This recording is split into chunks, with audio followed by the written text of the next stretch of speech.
Well, normally around this time of year, Hoosiers would be hunkered down and in March Madness mode. The Pacers NBA playoff picture would be shaping up, and Tiger and the world's best golfers would be teeing it up for the annual rite of spring known as the Masters.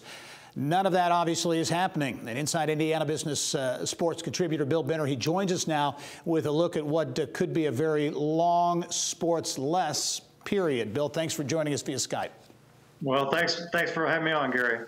Lots we can talk about here, but first of all, kind of some breaking news this week from the NCAA, which, you know, the basketball tournament, certainly a massive revenue generator for schools and conferences around the country. The NCAA announced it had projected doling out $600 million to schools and conferences. That number cut all the way down to $225 million, substantial cut. The big schools perhaps can weather it, but a number of the smaller schools may be in a bit of a pickle.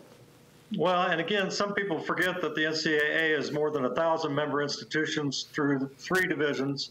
In particular, you know, I spoke with my friend and my former boss at the Horizon League, John LaCrone, the commissioner, this past week, and they're in a real quandary as to how to pay the bills with the cuts that are coming. And compounding the situation is the checks that are normally sent out to the conferences and member institutions in April are being delayed until June. And so John said he talked with his athletic directors the other day, and they have bills coming due. They're discussing staff reductions. They're certainly not taking on any capital projects, and everything is on a hold. The good news is, the bad news is there's no spring sports. The good news is there are no spring sports as they wait out this time until hopefully they get some revenue from the NCAA in June.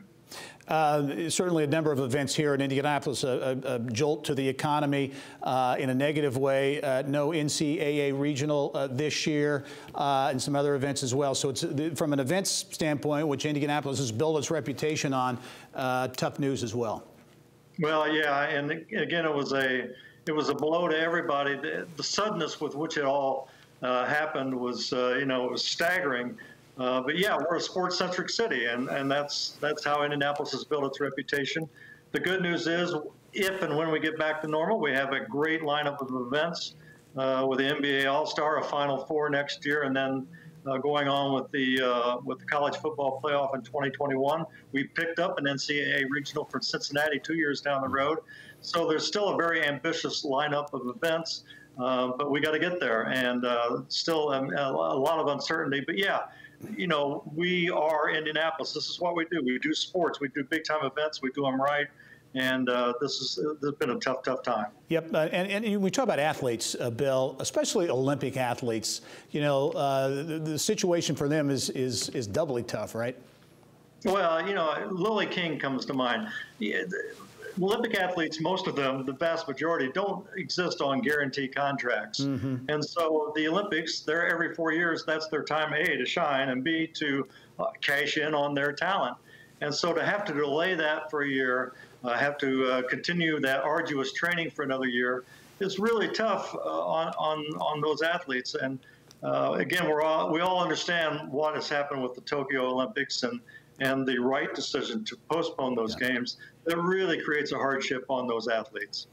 Run out of time, Bill. Obviously, the Indianapolis 500 being delayed until August. We'll keep an eye on that as well. Bill, thanks for some great perspective as always, and be safe, my friend. Yeah, thank you, Gary. You be safe as well. Thank you.